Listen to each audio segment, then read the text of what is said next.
If Iran wants to let this negotiation fall apart in a conflict where they were getting hammered over Lebanon, which has nothing to do with them and which the United States never once said was part of the ceasefire, that's ultimately their choice. We think that would be dumb, but that's their choice. That this is an important step forward. Of course, it is a fragile peace, but we want it to lead to an agreement. The Australian government also firmly believes that this has to apply to Lebanon as well. We want to see peace in this region. امریکہ کی ہاں میں ہاں ملانے والے بھی اب اس پر اعتبار نہیں کر رہے۔ امریکی نائب صدر کا اسلام آباد ایکارڈ میں لبنان میں جنگ بندی کی بات کو شامل نہ کرنے کا اعلان۔ لبنان کا مسئلہ اسلام آباد ایکارڈ میں شامل نہیں۔ آسٹریلیا کے وزیر اعظم نے کہا کہ ان کے خیال میں مشرق وسطیٰ میں قیام امن کی بات کی گئی ہے، لبنان بھی اس میں شامل ہے۔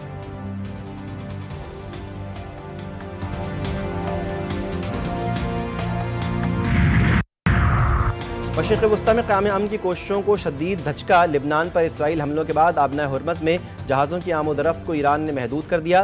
آبنۂ ہرمز میں متبادل بحری راستے مقرر۔ پاسداران انقلاب کے مطابق ہر جہاز کو آبنۂ ہرمز سے گزرنے سے پہلے پاسداران انقلاب کی بحری شعبے سے اجازت لینا ہوگی۔ اس کا مقصد جہازوں کو اینٹی شپ بارودی سرنگوں کے خدشات سے محفوظ رکھنا ہے۔ اجازت کے بغیر گزرنے والے جہازوں کو کارروائی کی وارننگ جاری۔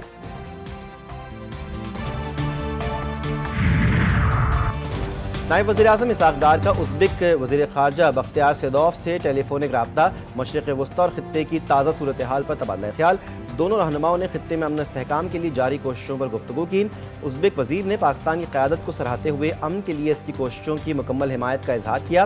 سعودی وزیر خارجہ سے ایران کے ہم منصب عباس عراقچی کا رابطہ۔ دونوں وزرائے خارجہ کی خطے کی صورتحال پر تفصیلی بات چیت، کشیدگی کم کرنے اور استحکام کے لیے اقدامات پر زور دیا۔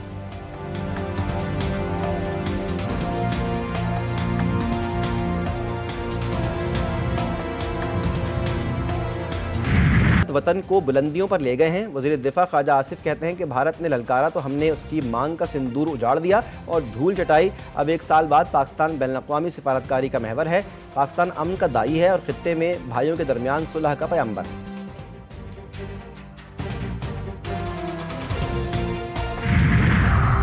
وزیر داخلہ محسن نقوی سے امریکی سفیر نیٹلی بیکر کی ملاقات۔ مشرق وسطیٰ کی موجودہ صورتحال پر بات چیت، جنگ بندی کا خیر مقدم کیا گیا۔ امریکی سفیر کی جانب سے پاکستان کے مضبوط سفارتی کردار کی تعریف۔ اسلام آباد میں کل ہونے والے اعلیٰ سطح کے مذاکرات پر بھی تبادلہ خیال کیا گیا۔ جنگ بندی کے باوجود صہیونی فوج کے لبنان پر وحشیانہ حملے، شہداء کی تعداد 254 تک جا پہنچی، 1200 سے زائد زخمی، رہائشی عمارتوں، مساجد، اسپتال اور قبرستان پر شدید بمباری۔ بیروت کے مضافات میں 10 علاقوں کے 60 سے زائد مقامات کو نشانہ بنایا گیا۔ جنازے کو بھی نہیں چھوڑا، کئی عمارتیں ملبے کا ڈھیر بن گئیں۔ صہیونی وزیر دفاع کا حزب اللہ کے متعدد ارکان کو نشانہ بنانے کا دعویٰ۔ دھمکی دی، حزب اللہ کے سربراہ شیخ نعیم قاسم کی باری بھی آ گئی۔ اسرائیل کے وحشیانہ حملوں پر لبنانی حکومت کا آج یوم سوگ کا اعلان۔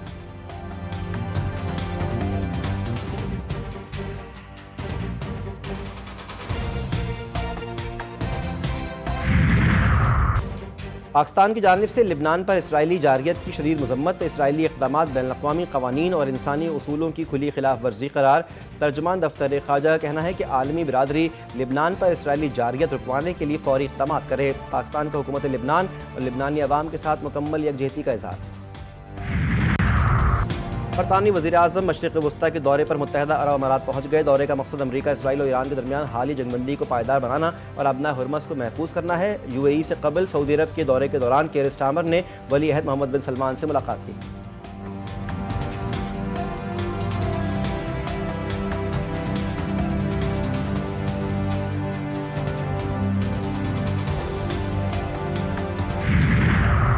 ایران کے خلاف جنگ، ایپسٹین فائلز سے توجہ ہٹانے کی کوشش قرار۔ ایران کے ساتھ جنگ کا آغاز، امریکی عوام کی توجہ ایپسٹین فائلز سے ہٹانے کے لیے ہے۔ معروف پوڈ کاسٹ میزبان جو روگن کا دعویٰ۔ جو روگن نے اتفاق کرتے ہوئے کہا کہ سابق امریکی صدر بل کلنٹن نے بھی مبینہ طور پر عوام کی توجہ ہٹانے کے لیے دیگر ممالک پر بمباری کی تھی۔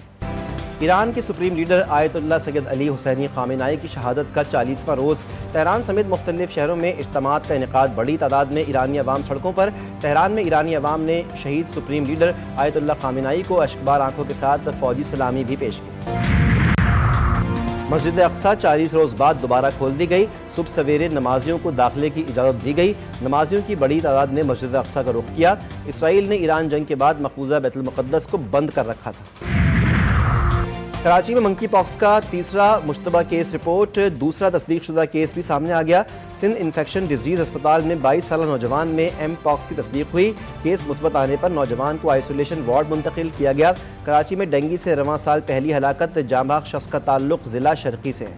خیبر پختونخوا بلوچستان میں بارشوں کی تباہ کاریاں، نظام زندگی مفلوج، کرم میں مکان گرنے سے 4 بچے زندگی کی بازی ہار گئے۔ سیلابی ریلوں کے باعث کئی دیہاتوں کا زمینی رابطہ منقطع، پل بہہ گئے۔ 4 سدہ کی تحصیل شب قدر میں بھی سیلابی صورتحال، کئی مکانات بہہ گئے، متعدد گھروں کی چھتیں گر گئیں، زرعی زمینیں زیر آب اور متعدد مویشی ہلاک۔ مری میں شدید آندھی اور طوفانی بارش نے نظام زندگی درہم برہم کر دیا۔